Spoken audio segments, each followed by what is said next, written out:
Pendant le dîner, j'ai dit, dites-moi simplement quand a lieu la réunion de famille. Mon frère a répliqué, tu ne fais pas partie de la famille. Ne te pointe pas. La table a éclaté de rire. Je suis simplement parti. 4 jours plus tard, le paiement de leur prêt a échoué. Je m'appelle Victoria et j'ai 30 ans. Je vis dans l'Oregon. C'était juste un autre dîner du dimanche, une autre performance où je jouais le rôle de la fille idéale.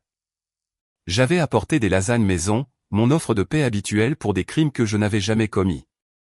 Pendant une accalmie dans la conversation, j'ai posé la question simple qui allait enfin faire exploser ma vie, dites-moi simplement quand a lieu la réunion de famille, ai-je dit, la voix basse. Mon frère Derek a ri un son froid et laid. Tu ne fais pas partie de la famille, Victoria. Ne te pointe pas, j'ai cherché de l'aide du côté de mes parents, mais il n'y en avait aucune. Ma mère a souri dans son verre de vin, satisfaite. Mon père a prétendu que c'était une plaisanterie, ses yeux refusant de croiser les miens. Mais ce n'était pas une plaisanterie, c'était un verdict sur lequel ils s'étaient tous mis d'accord. Je n'ai pas pleuré. Je ne me suis pas disputé. J'ai simplement ri. 4 jours plus tard, lorsqu'un homme en costume bleu marine a remis à mon père une épaisse enveloppe portant mon nom, leur monde a commencé à s'effondrer. Il venait d'apprendre ce que coûte réellement mon silence.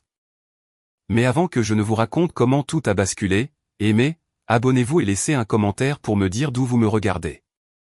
En grandissant, ma vie était une audition constante pour un rôle que je n'allais jamais obtenir, la fille qu'ils aimaient.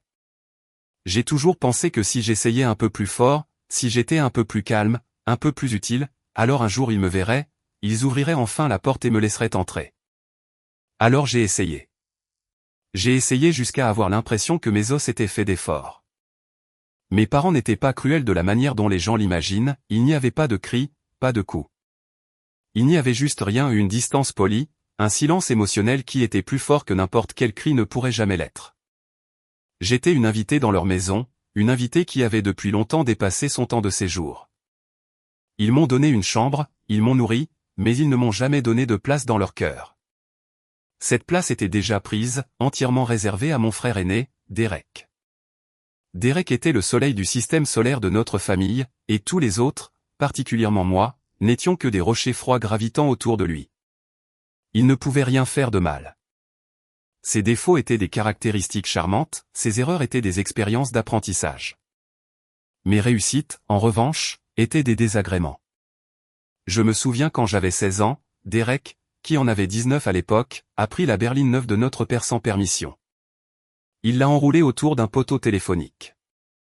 Lorsque la police l'a ramené à la maison, sentant la bière bon marché, mon père a simplement soupiré, a posé une main sur son épaule et a dit, « Eh bien, mon fils, au moins tu vas bien. La voiture peut être remplacée. » Ils se sont assis dans la cuisine et en ont ri plus tard, racontant l'histoire comme s'il s'agissait d'une aventure hilarante. L'aile enfoncée et les feux clignotants de la police sont devenus un chapitre de plus dans la grande légende de Derek. 1 an plus tard, j'ai obtenu une bourse d'études universitaires complète. Je me souviens avoir tenu la lettre d'admission dans ma main, mes doigts tremblants. C'était comme un billet de loterie gagnant. C'était mon billet de sortie, ma preuve que je valais quelque chose. Je suis couru dans le salon, le cœur battant d'un besoin désespéré de leur approbation. Je l'ai eu, ai-je dit en leur tendant la lettre. Une bourse complète. Il paie tout. Mon père n'a pas levé les yeux de son journal. Ma mère a jeté un coup d'œil à la lettre, le visage neutre. C'est bien, ma chérie, a-t-elle dit, la voix plate. Puis elle a ajouté les mots qui ont crevé le ballon de ma joie, ne t'en vante pas, Victoria. Ce n'est pas poli de frimer. Ne te vante pas. Ne sois pas trop bruyante. Ne prends pas trop d'espace. Ne sois trop rien. C'était le message.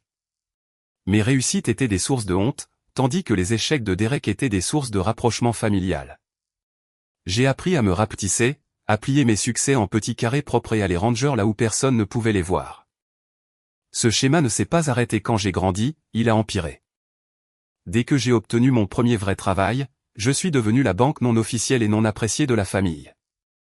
Ce n'était pas une demande soudaine, mais une attente lente et rampante qui s'est tissée dans le tissu de notre relation. Cela a commencé par de petites choses, Victoria, la facture de câble est un peu élevée ce mois-ci, tu pourrais m'aider, ou « Derek a besoin d'un nouveau jeu de pneus et il est un peu court ». J'ai toujours dit oui. J'ai dit oui parce que chaque transaction ressemblait à une chance de gagner une miette d'affection. Peut-être que cette fois, me disais-je, ils me diront merci et le penseront vraiment. Peut-être que cette fois ils verront que je suis loyal, que je suis là pour eux. Alors j'ai payé. J'ai payé leur dette de carte de crédit. J'ai couvert les taxes foncières de mon père une année où il avait oublié. J'ai versé de l'argent dans la série sans fin d'idées d'entreprises ratées de Derek, chacune lancée avec une assurance éblouissante et destinée à un effondrement silencieux. Je payais leur confort avec mon propre épuisement. J'ai fait des heures supplémentaires, j'ai mangé des repas bon marché, j'ai mis mes propres rêves de côté. J'essayais d'acheter mon appartenance, d'acheter un amour qui aurait dû me être donné gratuitement. Je leur envoyais de l'argent, réparais leurs dégâts et conduisais chez eux chaque fois qu'ils m'appelaient, prétendant que ma loyauté finirait par être remarquée et qu'un jour, ce serait suffisant. Mais ce n'était jamais assez. Mon soutien n'était pas vu comme un cadeau, il était traité comme une obligation. Ils ont pris mon argent comme ils ont pris ma présence pour acquise. Il n'y a pas eu de vrai merci, juste l'attente silencieuse que je continuerai à fournir, à réparer, à être le pilier silencieux et fiable soutenant leur vie. J'ai vécu ainsi pendant toute ma vingtaine, me déversant dans un puits sans fond. J'étais convaincu que l'amour était quelque chose que l'on gagnait, comme un chèque de paie. J'ai continué à travailler, espérant une promotion qui ne viendrait jamais. Ce dîner du dimanche était censé être juste une autre garde, une autre tentative d'être la fille idéale et serviable. Je ne le savais pas alors, mais c'était le jour où l'illusion allait enfin éclater. C'était le jour où j'ai arrêté d'essayer de gagner leur amour et où j'ai commencé à voir la vérité dévastatrice. Pour eux, il n'y avait jamais eu d'amour à gagner en premier lieu. C'était un dimanche calme d'octobre, le genre où l'air est frais et le ciel d'un bleu pâle et délavé. J'ai conduit jusqu'à la maison de mes parents avec des lasagnes maison réchauffant le siège passager. Leur maison sentait toujours la même chose, un mélange de bougies à la cannelle et une faible odeur piquante de nettoyant au citron. C'était une odeur de contrôle, de surfaces essuyées et d'émotions cachées. La maison était immaculée comme toujours. Les meubles étaient sombres et lourds, polis jusqu'à briller, mais rarement utilisés. Des photos de famille alignaient la cheminée et une galerie de visages souriants dont je me sentais toujours légèrement détaché, comme si j'avais été ajouté sur le bord du cadre par retouche photo. C'était une maison, pas un foyer. C'était un décor de théâtre pour une pièce sur une famille heureuse, et nous connaissions tous nos répliques. Ce dîner semblait différent, pourtant.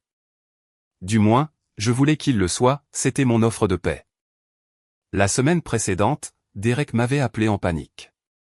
Encore une de ces brillantes idées d'affaires cette fois, une sorte de boîte d'abonnement à du café artisanal qui avait coulé, et il était endetté envers son fournisseur.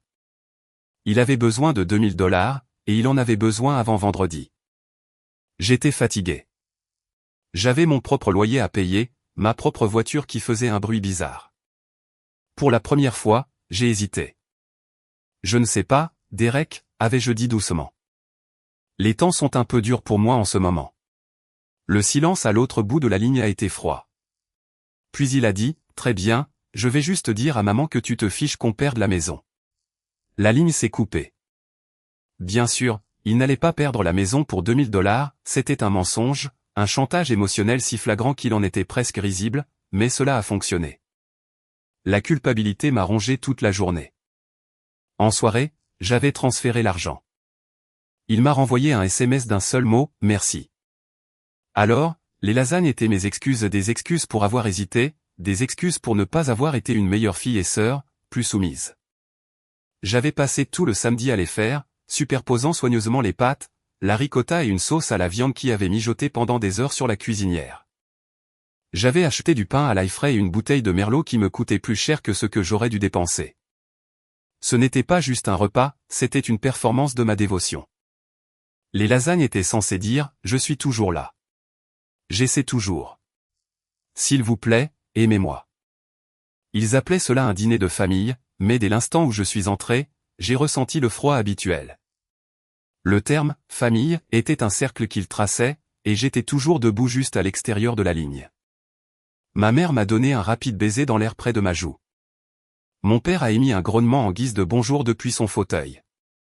Derek faisait défiler son téléphone et n'a même pas levé les yeux. Les rires et la conversation qu'il partageait se sont éteints au moment où je me suis assise à la table à manger. Le silence était lourd, malaisant. J'ai essayé de le meubler, j'ai souri, le visage rigide, j'ai parlé de mon travail, d'un truc drôle qu'avait fait le chien de mon voisin. Ils ont offert de polies réponses d'un seul mot. Mon père s'est raclé la gorge, ma mère a réorganisé ses couverts. Enfin, pendant une longue et douloureuse pause, j'ai décidé de demander. La réunion de famille annuelle avait lieu dans quelques semaines, c'était une grande affaire avec des cousins, des tantes et des oncles, habituellement tenus dans un chalet loué près du lac. Je ne faisais jamais partie de l'organisation, mais on s'attendait toujours à ce que je me pointe, apporte un plat et aide à nettoyer ensuite. Il semble que le temps sera beau pour la réunion cette année, ai-je dit, essayant de paraître décontracté. J'ai pris une gorgée d'eau. Dites-moi simplement quand c'est pour que je puisse poser mes congés. La pièce est devenue complètement immobile. C'était un genre de silence différent maintenant, c'était tranchant et intentionnel. Mon père a arrêté de mâcher et a fixé son assiette. Ma mère a pris son verre de vin, mais elle n'a pas bu, elle a juste pris une gorgée lente et délibérée de son vin, un petit sourire effleurant ses lèvres. Elle était satisfaite. J'ai regardé mon père silencieux et passif. J'ai supplié avec mes yeux pour qu'il intervienne, pour qu'il soit le parent. Il a finalement levé les yeux, une lueur d'inconfort sur le visage. Il s'est raclé la gorge et a marmonné, il plaisante, Victoria. Détends-toi. Mais ce n'était pas une plaisanterie. Et puis le pire est arrivé, le rire. Cela a commencé par des recs, un rire étouffé et bas. Puis mon père s'y est joint, un rire nerveux et siffleur. Même ma mère a laissé échapper un petit son cristallin. C'était le genre de rire qui ne concerne pas l'humour, c'est une question de pouvoir. C'était le rire d'une meute qui vient d'acculer sa proie. C'était le son d'eux d'accord avec lui, tu ne fais pas partie des nôtres. Les lasagnes que j'avais soigneusement préparées se sont transformées en cendres dans ma bouche. Mes mains ont commencé à trembler. J'ai lentement posé ma fourchette sur mon assiette, le cliquetis du métal sur la céramique résonnant dans le silence soudain qui a suivi leur rire. J'ai soigneusement plié ma serviette et la posée sur la table. Je me suis levé, ma chaise a raclé le plancher en bois franc. La voix de ma mère m'a suivi alors que je marchais vers la porte d'entrée, mon sac serré dans ma main. « Victoria, où vas-tu ? Ne sois pas si dramatique, ce n'est qu'un dîner. » Je m'ai arrêté dans le couloir, mais je ne me suis pas retourné, je ne pouvais pas supporter de voir leur visage. Ma voix était calme, mais elle n'a pas tremblé. « Non, ai-je dit. C'est le message. » Et je l'ai entendu. Je suis sorti et je n'ai pas regardé en arrière. J'ai laissé mon manteau sur le pater. J'ai laissé les restes de lasagne sur le comptoir. J'ai laissé derrière moi 30 ans d'essai d'être assez bien, et je suis parti dans la nuit froide et sombre. Le trajet de retour vers mon appartement a été un flou. Mon esprit était étrangement calme. Il n'y a pas eu de larmes, pas de tempête de colère, il y avait juste un profond silence creux en moi, une immobilité qui vient après qu'une bombe a explosé. Le choc avait cautérisé la blessure avant même qu'elle ne puisse saigner. Quand je suis rentré chez moi, je suis entré dans mon petit appartement et j'ai allumé une seule lampe. La pièce semblait sur un abri contre le monde qui venait de me briser. J'ai pris la boîte Tupperware de restes de lasagne dans mon sac, j'en avais emballé une portion pour mon déjeuner le lendemain, et je l'ai mangée froide, debout au-dessus de l'évier de la cuisine. Chaque bouchée était insipide, mécanique, je donnais juste à mon corps quelque chose à faire pendant que mon âme essayait de comprendre comment se relever. Je me suis assise sur mon canapé et j'ai pensé à quel point le monde devient calme quand on arrête enfin de supplier d'être entendu. Pendant des années, ma vie avait été un appel bruyant à l'acceptation. Chaque appel téléphonique, chaque service, chaque chèque que je signais était un cri dans le vide, voyez-moi, écoutez-moi, donnez-moi de la valeur. Maintenant, les cris étaient terminés, j'avais enfin reçu leur réponse. La réponse était non. La finalité de cela était à la fois dévastatrice et étrangement libératrice. Il n'y avait plus rien pour quoi se battre, la guerre était terminée et j'avais perdu. Mais dans cette perte, il y avait une paix étrange, le fardeau d'essayer avait disparu. J'attendais que mon téléphone sonne.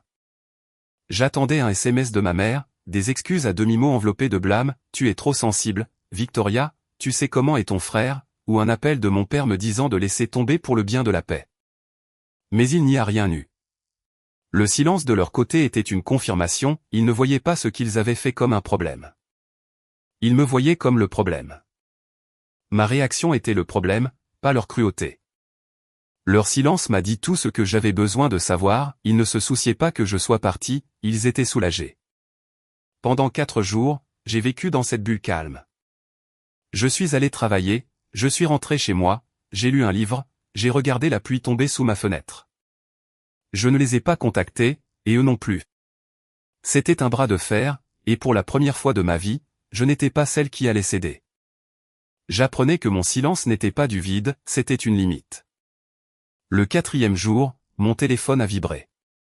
C'était un SMS d'un numéro que je connaissais par cœur, Derek. Mon estomac s'est tordu, mais je l'ai ouvert. Il n'y avait pas de salutation, pas d'excuses, pas de reconnaissance du gouffre qui s'était ouvert entre nous, juste 6 mots qui mettaient à nu la vraie nature de notre relation, et « ta banque a bloqué le virement ?» J'ai fixé le message. Il n'écrivait pas à propos du dîner, il n'écrivait pas pour savoir si j'allais bien. Il écrivait parce qu'un remboursement de prêt que je faisais pour lui chaque mois à un prêt personnel qu'il avait souscrit pour encore une autre affaire ratée, et que je remboursais depuis plus d'1 an n'était pas passé. J'avais annulé le paiement automatique le lendemain du dîner. C'était tout ce que j'avais jamais été pour eux, un distributeur automatique, une ressource, une solution à leurs problèmes. Pas une personne, pas une fille, pas une sœur. Quelque chose en moi, quelque chose qui était resté dormant pendant 30 ans, a enfin cliqué. C'était un morceau de résolution froid et dur, j'en avais fini. Mes pouces ont bougé sur l'écran. Je n'ai pas tapé ma colère ou ma douleur, je ne leur ai pas donné la satisfaction d'une réponse émotionnelle, je leur ai donné la même énergie transactionnelle qu'ils m'avaient toujours donnée. J'ai tapé 2 courtes phrases, une simple cause et effet, pas de la famille, pas de financement. Mon doigt a survolé le bouton d'envoi. C'était ça, c'était le point de non-retour. Il n'y aurait pas de retour en arrière après cela, plus de faux-semblants, plus de souffrance silencieuse. J'ai appuyé sur envoyer. Le message s'est envoyé instantanément. Puis j'ai ouvert ses coordonnées. J'ai regardé son nom, un nom qui signifiait autrefois la fraternité et qui ne signifiait plus que la douleur. J'ai appuyé sur le bouton bloquer ce correspondant. Une confirmation est apparue, êtes-vous sûr? Oui, j'étais sûr. J'ai bloqué son numéro. Puis j'ai bloqué celui de ma mère, puis celui de mon père. Le silence n'était plus quelque chose qu'ils utilisaient contre moi, c'était quelque chose que je choisissais pour moi-même. Un sentiment m'a submergé, un sentiment que je n'avais pas ressenti depuis très longtemps. Ce n'était pas du bonheur, pas encore, c'était quelque chose de plus calme, mais de plus fort. C'était un sentiment de propriété, un sentiment de paix.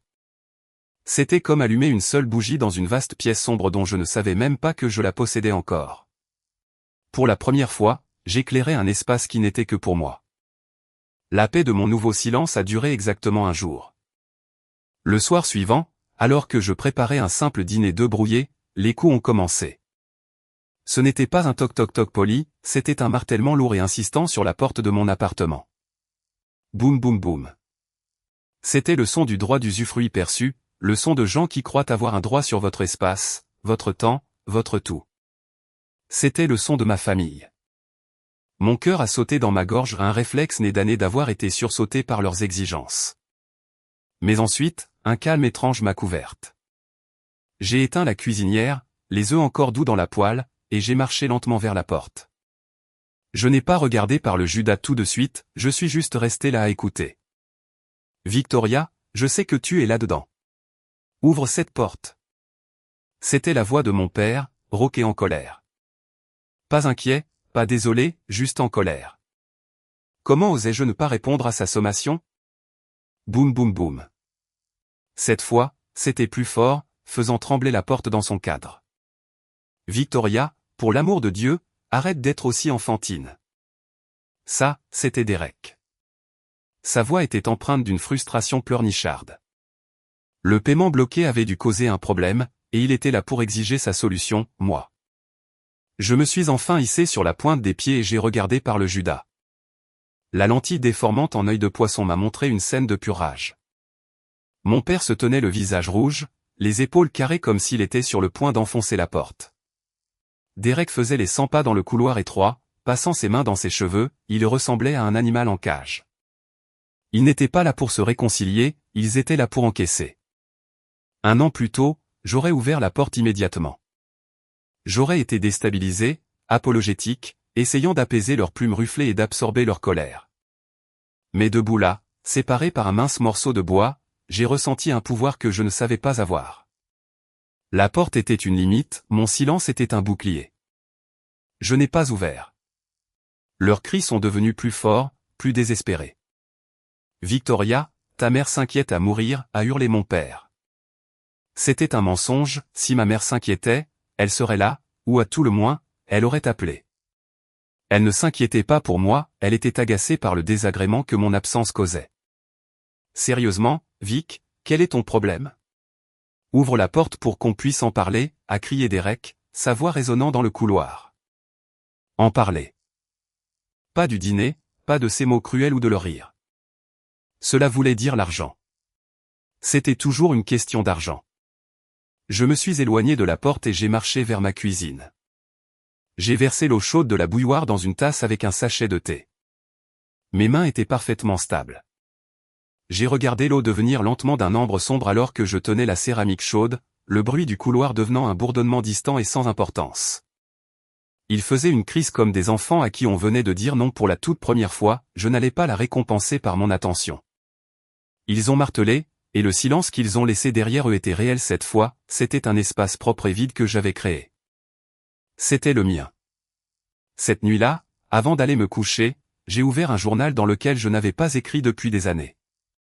J'ai pris un stylo et j'ai écrit une seule phrase, une promesse à moi-même, ils m'ont appris à me taire.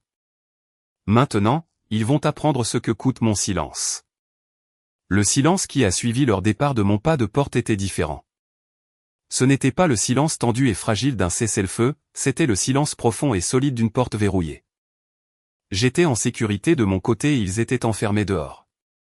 Pour la première fois, j'avais l'impression d'être celle qui tenait la clé. Cette nuit-là, j'ai dormi pendant 8 heures d'affilée à un sommeil profond et sans rêve qui m'avait manqué depuis des années sans que je m'en rende compte. Le lendemain matin, je me suis réveillé avec une clarté d'un genre nouveau. La colère s'était refroidie en un objectif dur et clair. La douleur était toujours là, un faible bourdonnement sous la surface, mais ce n'était plus la seule chose que je pouvais ressentir, maintenant, il y avait de la résolution. Ils m'avaient montré qui ils étaient encore et encore. Mon erreur était que j'avais refusé de le voir. Maintenant, j'allais regarder, j'allais tout voir. J'ai fait une cafetière de café noir fort et j'ai sorti les anciennes boîtes de stockage poussiéreuses du fond de mon placard. Elles étaient remplies d'années de ma vie, emballées dans du papier plié, des relevés bancaires, des factures de cartes de crédit, d'anciens registres de chéquiers. C'était la trace écrite de ma propre subjugation, l'histoire de chaque fois où j'avais fait passer leur confort avant ma propre survie. J'ai étalé les documents sur le sol de mon petit salon. Assise les jambes croisées au milieu du désordre, j'ai commencé à creuser. Je suis remonté 5 ans en arrière, puis 7, puis 10. Au début, c'était un goutte à goutte, un virement de $50 ici pour de l'essence, $100 là pour un dîner d'anniversaire pour ma mère que j'avais payé mais où j'avais été à peine reconnu. Mais ensuite, les chiffres sont devenus plus grands. À mesure que les ambitions de Derek grandissaient et que sa responsabilité rétrécissait, mon rôle de filet de sécurité familiale s'est formalisé. J'ai trouvé le relevé montrant le premier paiement pour son prêt automobile, il avait juré que ce n'était que pour quelques mois jusqu'à ce que son nouveau projet décolle. C'était il y a 4 ans. J'ai trouvé les virements mois après mois une fuite constante sur mes propres économies. À chaque relevé que je dépliais, un souvenir qui y était attaché se déroulait dans mon esprit. Voici un virement de $1200 à mon père. Je me souvenais parfaitement de ce jour-là, il m'avait appelé, la voix lourde d'une honte soigneusement construite. Les taxes foncières étaient en retard, et il s'inquiétait d'une saisie sur la maison. Ne le dis pas à ta mère, avait-il chuchoté. Elle s'inquiéterait à mourir. J'avais ressenti un élan de responsabilité, de devoir filial. Je venais de recevoir ma prime annuelle, une petite somme que j'avais prévu d'utiliser pour enfin réparer la dent ébréchée que je cachais depuis des années. Au lieu de cela, je lui avais envoyé l'argent. J'avais mangé des nouilles instantanées le reste du mois et appris à sourire sans montrer mes dents. La maison était en sécurité, mon père était soulagé, ma dent est restée ébréchée. J'ai trouvé des registres de paiement Venmo à ma mère, chacun étiqueté d'une description joyeuse et trompeuse, course, journée spa de maman 3, une petite attention. Ils ressemblaient à des cadeaux, mais c'étaient des exigences. Je me souvenais des appels téléphoniques qui les précédaient, sa voix légère et aérienne, « Oh, Victoria, ton frère et moi recevons du monde, et je n'ai juste pas le temps d'aller au magasin. Tu pourrais être gentille ?» Ce n'était jamais une question, c'était un ordre enveloppé dans l'emballage doux d'une demande. Alors que je travaillais, le soleil s'est couché sous ma fenêtre et mon appartement est devenu sombre. Je n'ai pas allumé les lumières, je suis juste resté assise dans la lueur de mon écran d'ordinateur portable, une application de calculatrice ouverte. J'ai commencé une liste en entrant chaque montant, chaque date, chaque promesse brisée, $500 pour le dépôt de location de Derek pour un appartement dont il a été expulsé 2 mois plus tard, $2000 pour couvrir le fournisseur de sa boîte d'abonnement au café raté. $850 pour une réparation de plomberie d'urgence chez mes parents qui s'est avéré être pour un nouveau pommeau de douche chic. $3000 de prêt à Derek pour le capital de départ d'une entreprise de t-shirts qui n'a jamais imprimé un seul t-shirt. Il s'était acheté un nouveau système audio pour sa voiture cette semaine-là. La liste s'allongeait encore et encore. Les chiffres s'empilaient, les uns sur les autres, chacun étant une brique dans le mur qui avait été construit entre nous. J'ai ressenti une vague de nausée. Comment avais-je pu être aussi aveugle? Comment avais-je pu laisser cela se produire pendant si longtemps? La honte était chaude et étouffante. Mais alors que je continuais à taper, la honte a commencé à se transformer en autre chose, elle s'est durcie en une colère froide, dure comme le diamant. Ce n'était pas ma honte à porter, c'était la leur. J'ai fini vers 3 heures du matin. Mon dos me faisait mal et mes yeux me brûlaient d'avoir fixé les petits chiffres. J'ai appuyé sur le bouton du total sur la calculatrice. Le chiffre qui est apparu sur l'écran m'a fait couper le souffle, $19 760. $19 760. C'était un acompte sur une maison, c'était une voiture neuve, c'était un diplôme, c'était une vie que je ne m'étais pas autorisé à vivre parce que j'avais financé la leur. Je me suis levé et j'ai marché vers mon bureau. J'ai pris un surligneur jaune vif. Puis je suis retourné vers les piles de papier. Pour chaque virement, pour chaque paiement, pour chaque dollar que j'avais donné, j'ai tracé une ligne jaune fluorescente épaisse. Le papier a rapidement été recouvert de ces coupes franches et brillantes de vérité. C'est me paraissait incontestable, c'était une preuve. Ce n'était pas une famille qui s'entraidait, c'était une exploitation soutenue et systématique. La tâche a pris une autre heure. Quand j'ai eu fini, le sol ressemblait à une scène de crime marquée et cataloguée. C'était la scène du crime de ma vingtaine. Cette nuit-là, en regardant la montagne de preuves, je l'ai chuchoté à voix haute dans la pièce vide une dernière déclaration silencieuse, c'est fini. Le lendemain matin, j'ai tout emballé dans une épaisse enveloppe Kraft, les relevés bancaires, les registres Venmo, la preuve surlignée de ma valeur pour eux. Sur une seule feuille de papier propre, j'ai écrit une note courte et simple. Ce n'était pas en colère, ce n'était pas émotionnel, c'était un énoncé de fait, un miroir que je les forçais maintenant à regarder, voici qui j'ai été. Demandez-vous qui vous avez été. Je ne l'ai pas signé, il savait de qui elle venait. Je suis allé à la poste et j'ai payé pour un envoi recommandé avec accusé de réception. Je voulais connaître le moment exact où la vérité atterrirait entre leurs mains. Puis je suis retourné à mon appartement, j'ai sorti mon téléphone et j'ai maintenu le bouton d'alimentation enfoncé. L'écran s'est éteint. Je l'ai mis dans un tiroir et je l'ai fermé.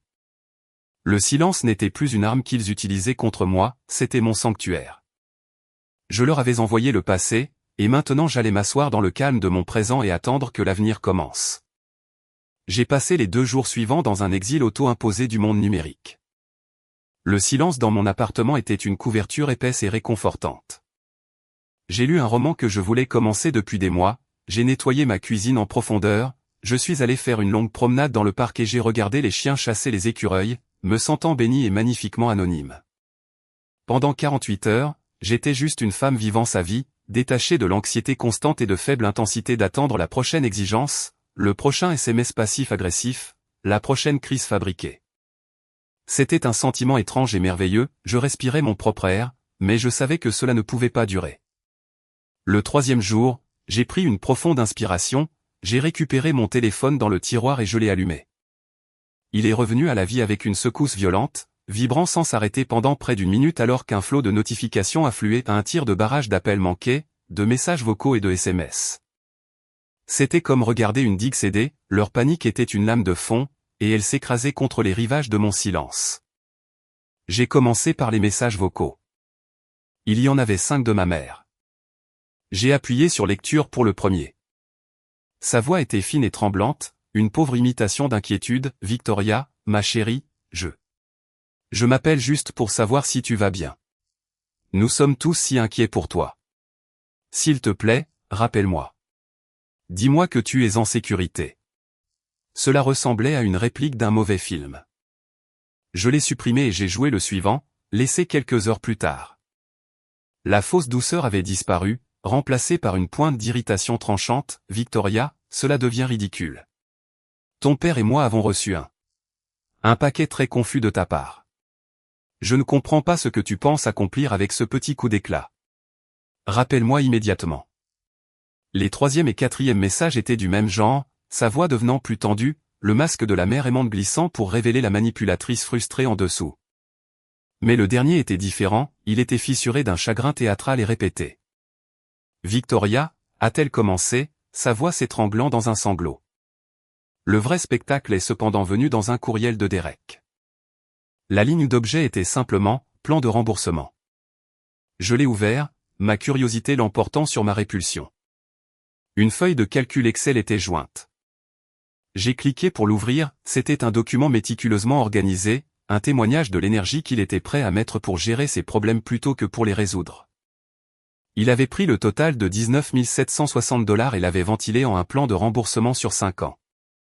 Il avait des colonnes codées par couleur pour le principal, les intérêts, le négociable et la date de paiement. Il avait traité ma décennie de sacrifice comme une transaction commerciale qu'il était maintenant préparé à gérer. Il n'y avait pas d'émotion, pas de remords, juste de la logistique. C'était la chose la plus « Derek » que j'ai jamais vue. Au bas du courriel, sous la pièce jointe, il avait écrit un court paragraphe. « Vic, j'ai eu le temps de réfléchir, et je comprends que tu sois contrarié. J'ai préparé cela pour te montrer que je suis sérieux au sujet de corriger les choses. Nous pouvons surmonter cela. Passons à autre chose. Nous sommes une famille, n'est-ce pas ? J'ai fixé cette dernière ligne jusqu'à ce que les mots deviennent flous. Nous sommes une famille, n'est-ce pas ? Ce n'était pas une question, c'était une arme. C'était le dernier coup tiré désespérément sur la corde de l'obligation qu'il avait utilisée pour me maintenir attaché à lui toute sa vie. Pendant un bref instant, une minuscule partie de moi profondément conditionnée a ressenti une lueur de l'ancienne culpabilité. Peut-être que cela suffit, a-t-elle chuchoté. Il essaie. Je devrais peut-être juste l'accepter et passer à autre chose. Mais alors mon téléphone a sonné. C'était un numéro inconnu avec un indicatif régional local. J'ai failli l'ignorer, mais quelque chose m'a poussé à répondre. Allô ? Puis-je parler à Victoria ? A demandé une voix d'homme, professionnelle et calme. C'est elle-même.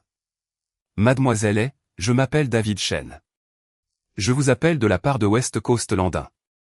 Je vous appelle simplement pour confirmer quelques détails concernant une demande de prêt commercial récente soumise par Monsieur Derek. Mon estomac est tombé. D'accord, ai-je dit lentement, un sentiment de crainte s'infiltrant le long de ma colonne vertébrale. Nous faisons simplement notre vérification préalable finale, a-t-il dit, sa voix étant polie et de routine. Nous confirmons votre cosignature sur un prêt de 15 000 $ pour DH Innovation LLC. L'air a quitté mes poumons. 15 000 $. Je n'avais jamais entendu parler de DH Innovation. Je n'avais jamais entendu parler de ce prêt, et je n'avais certainement rien cosigné. Je suis désolé, ai-je dit, ma voix étant à peine un murmure. Il doit y avoir une erreur. Je n'ai jamais rien signé. Il y a eu une pause à l'autre bout de la ligne. J'entendais le faible clic d'un clavier. Eh bien, c'est étrange, a dit Monsieur Chen, son ton professionnel étant maintenant teinté de précaution. Nous avons votre signature ici sur le formulaire de garantie principale, ainsi qu'une copie de votre permis de conduire et de votre numéro de sécurité sociale. Mon sang s'est glacé. Mon numéro de sécurité sociale. Ils avaient mes anciens dossiers à la maison, ils avaient tout ce dont ils avaient besoin. Je n'ai jamais rien signé, ai-je répété, ma voix étant plus forte cette fois, plus froide. Je n'ai pas autorisé ce prêt. Je n'ai donné à personne la permission d'utiliser mes informations. L'homme, David Chen, est resté silencieux pendant un long moment. Lorsqu'il a reparlé, sa voix était différente, la politesse de routine avait disparu, remplacée par une gravité sérieuse. Je vois, a-t-il dit. Mademoiselle, êtes-vous en train de me dire que la signature sur ce document est un faux? Le mot est resté suspendu dans l'air entre nous, faux. Il ne s'agissait plus de sentiments blessés ou de drames familiaux, il ne s'agissait plus de ne pas être aimé ou apprécié à ma juste valeur, c'était un crime, un acte criminel délibéré et calculé contre moi par ma propre famille. Ils ne m'avaient pas seulement pris mon argent, ils m'avaient volé mon nom, ils m'avaient volé mon identité pour alimenter leurs propres besoins égoïstes, et ils étaient prêts à m'imposer une dette qui m'aurait financièrement amputé. La feuille de calcul, les messages vocaux manipulateurs, les SMS en colère. Tout cela était une distraction, un écran de fumée pour cacher ce qu'ils avaient réellement fait. Oui, ai-je dit, ma voix étant claire et stable comme de la glace. C'est exactement ce que je suis en train de vous dire. Il y a eu une autre pause plus courte. Alors je pense que nous savons tous les deux ce que c'est, a dit le prêteur doucement. Quand j'ai raccroché le téléphone, je ne tremblais pas, je ne pleurais pas. Un calme terrifiant s'était installé sur moi.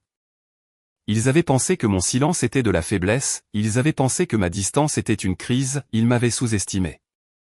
Ils avaient fait la plus grande erreur de leur vie, ils m'avaient poussé hors de la famille, et ce faisant, ils venaient de me libérer de toute obligation de les protéger des conséquences de leurs propres actions.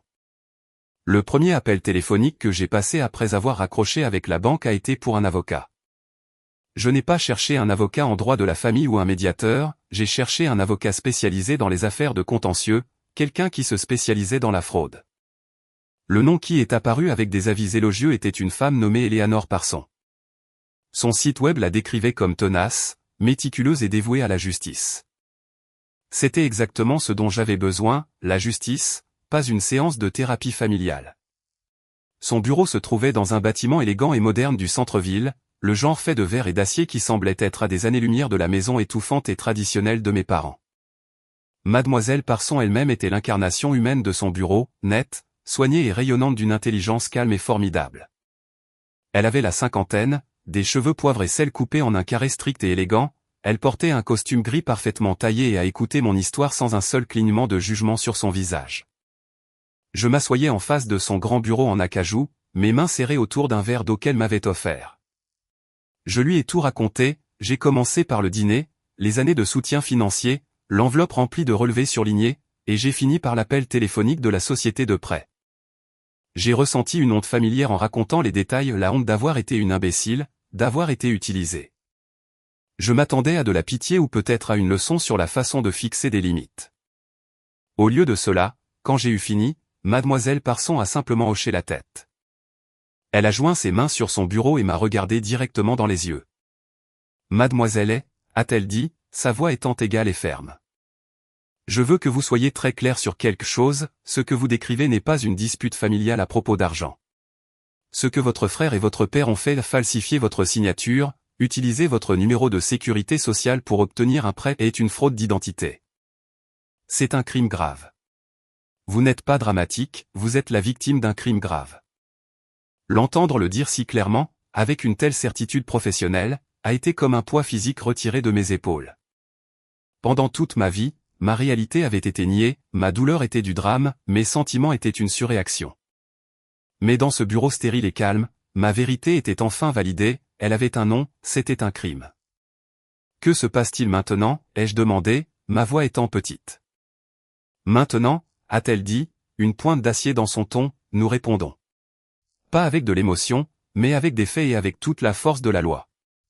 Ils ont fonctionné dans les ombres d'une loyauté familiale présumée, nous allons amener leurs actions à la lumière.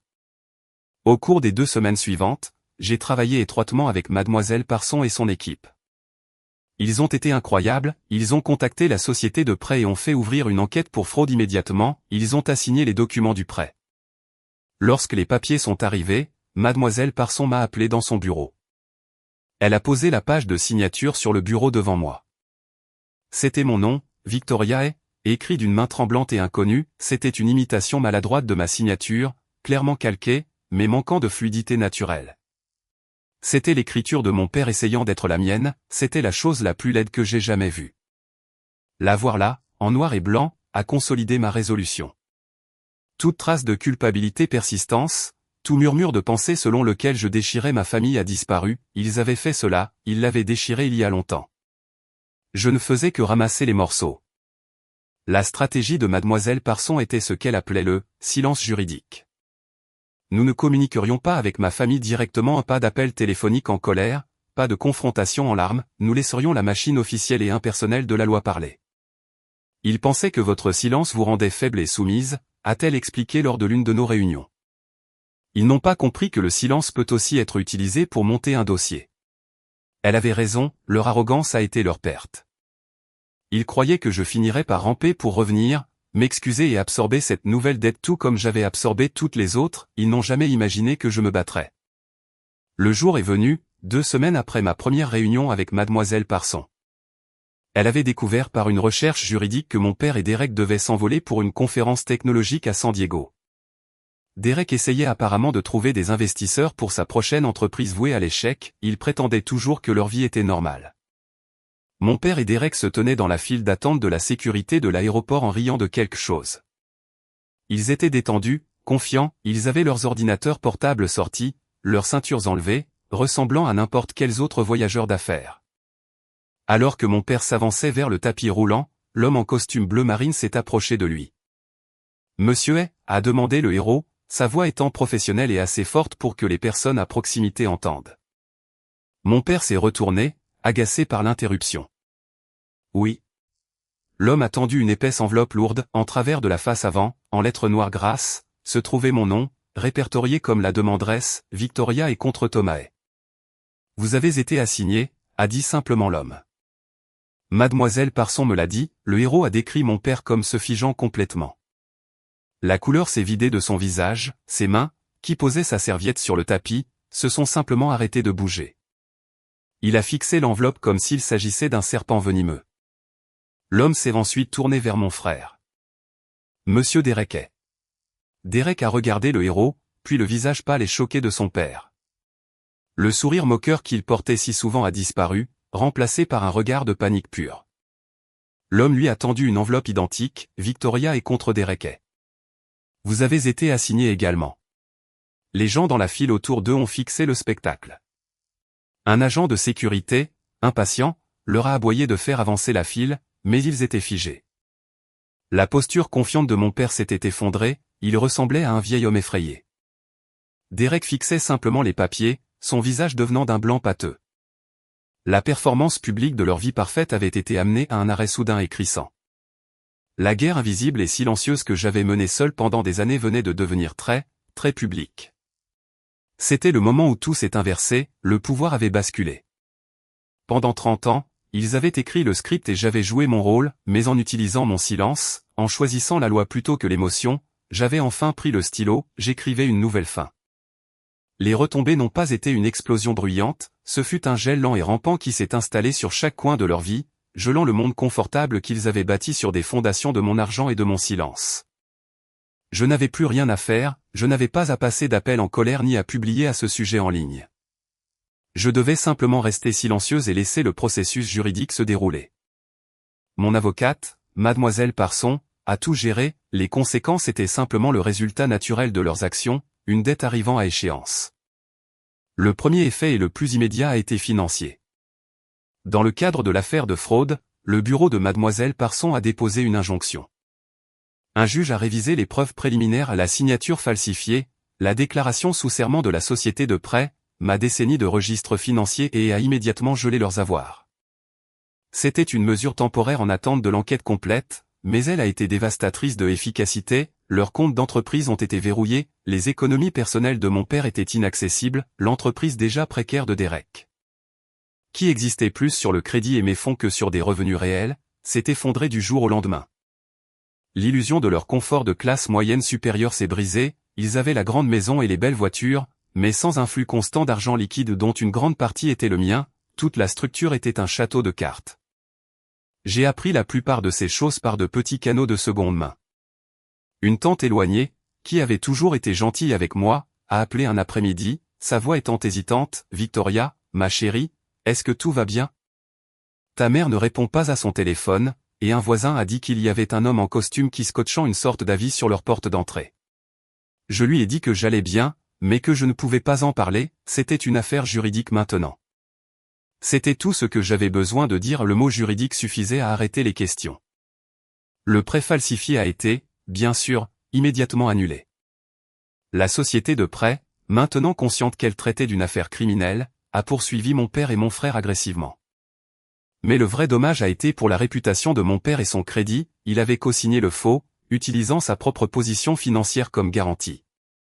Lorsque la fraude a été exposée, sa note de crédit, la source de son orgueil patriarcal silencieux, a coulé. Il était soudainement un risque financier, l'homme qui se voyait comme le chef de famille solide et fiable était désormais sur le papier un risque financier. L'entreprise de Derek ne s'est pas simplement effondrée, elle a explosé. Sans accès aux fonds et avec une enquête pour fraude active liée à son nom, tous les investisseurs potentiels qu'il avait courtisés à San Diego se sont évaporés. Son entreprise était un fantôme en l'espace d'un mois, je l'imaginais dans sa chambre, entouré d'inventaires inutiles et de rêves brisés, enfin face à face avec un problème que mon argent ne pouvait pas réparer. Les retombées sociales ont été tout aussi sévères. Ma mère avait toujours été obsédée par les apparences, leur famille était la famille parfaite, le mari réussi, le fils brillant, Eh bien, j'étais la fille calme qui ne correspondait pas tout à fait au récit, mais elle faisait de son mieux pour lisser cette partie. Leur vie était une performance pour le bénéfice de leurs amis et voisins, maintenant, les lumières de la scène avaient été éteintes. La même tante qui avait appelé a mentionné que ma mère avait arrêté d'aller à son club de lecture hebdomadaire, elle ne répondait pas à la porte lorsque les voisins passaient avec des plats, feignant l'inquiétude mais cherchant en réalité des commérages. Les rideaux de leur maison parfaite étaient gardés tirés toute la journée, la honte d'être publiquement exposée était une prison qu'elle s'était créée elle-même, et elle s'y était enfermée à l'intérieur. Pendant ce temps, je n'ai pas triomphé, je n'ai ressenti aucune satisfaction dans leur ruine. À ma propre surprise, je ne ressentais généralement rien à un vide calme et détaché. Leur monde s'effondrait, mais ce n'était plus mon monde, j'étais une observatrice regardant un film sur des gens que je connaissais autrefois. Ma vie, en revanche, était devenue incroyablement simple et paisible, j'allais travailler, je payais mes factures à l'heure, j'ai commencé un petit jardin en bac sur mon balcon, j'ai adopté un chat dans un refuge local, une créature calme et timide qui avait aussi été abandonnée. Nous nous comprenions. Il y a eu un moment, tard une nuit, où une pointe de culpabilité a essayé de faire surface. Je regardais d'anciennes photos de famille, des photos d'une époque où je croyais encore aux fantasmes. Sur les photos, nous sourions tous, je me voyais comme une petite fille tenant la main de mon père. Une voix a chuchoté dans ma tête, devais-tu aller aussi loin? Devais-tu les détruire? Mais ensuite, je me suis souvenu de la froideur dans la pièce lors de ce dernier dîner, je me suis souvenu du sourire de ma mère lorsqu'elle buvait son vin, je me suis souvenu du sourire moqueur de Derek. Et je me suis souvenu de la vue de mon nom falsifié sur un document juridique. La culpabilité a disparu, remplacée par la clarté froide et dure de la vérité, je ne les ai pas détruits, ils se sont détruits eux-mêmes par leur cupidité et leur cruauté. J'ai simplement arrêté de les laisser me détruire dans le processus. La vengeance n'est pas toujours un acte enflammé et passionné, il ne s'agit pas de crier, de hurler et de faire une scène. J'avais appris cela d'eux, leur plus grande arme contre moi avait toujours été le silence, un retrait froid et délibéré de l'amour. Alors je leur ai rendu le cadeau qu'ils m'avaient donné, ma vengeance n'était pas le feu, c'était le gel, un froid calme et rampant qui a gelé leurs avoirs, leur réputation et leurs mensonges confortables. Et mon silence, le silence qu'ils m'avaient exigé toute ma vie, a été la vérité la plus froide et la plus absolue à laquelle ils auraient jamais à faire face. Un an a passé, une année de guérison calme et régulière. L'affaire juridique s'est réglée hors fauteuil, ils ont signé une confession de jugement, admettant la fraude.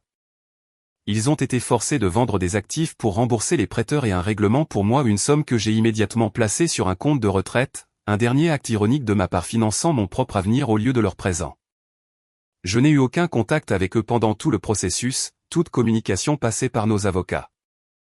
Ils étaient devenus, en fin de compte, juste des noms sur un document.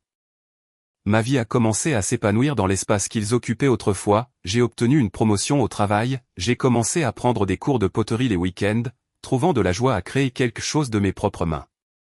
Mon appartement, autrefois juste un endroit pour dormir, est devenu un foyer rempli de plantes, de livres et du confort calme de mon chat, que j'ai nommé H. Je ne vivais plus une vie en réaction à eux, je vivais une vie de ma propre conception.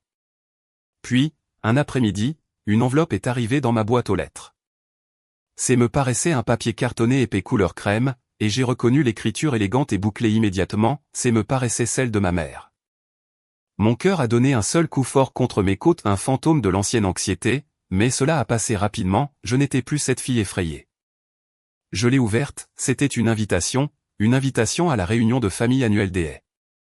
Même endroit près du lac, même date, même écriture, c'était comme si la dernière année n'avait jamais existé.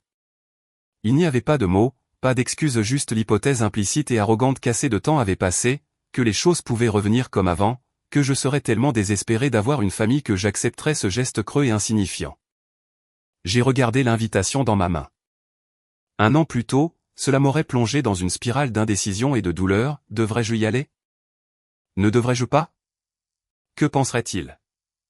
Maintenant, je ressentais simplement un sentiment de profonde clarté, un petit sourire a touché mes lèvres.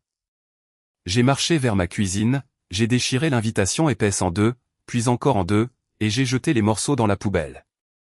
Je n'avais pas besoin d'y assister pour faire une déclaration, je n'avais pas besoin de renvoyer une réponse en colère, mon absence serait la seule réponse dont ils auraient besoin. Cette année, à leur réunion, il y aurait une chaise vide à la table, un espace calme et béant où une fille et sœur étaient censées être. Ils devraient la regarder, ils devraient s'asseoir avec elle, et ils sauraient dans le silence exactement pourquoi elle était vide. Mon absence parlerait plus fort que leurs discours polis et leurs fausses photos de famille ne le pourraient jamais. Cette nuit-là, je m'assoyais près de ma fenêtre, une tasse de thé réchauffant mes mains. La pluie tapait doucement contre le verre, nettoyant la ville. Pour la première fois de ma vie, la paix ne semblait pas consister à faire semblant que tout allait bien, cela ne semblait pas consister à me mordre la langue ou à avaler ma douleur. Cela semblait réel, cela semblait être une permission que je m'étais enfin donnée de ne jamais retourner dans un endroit où je n'étais pas aimé.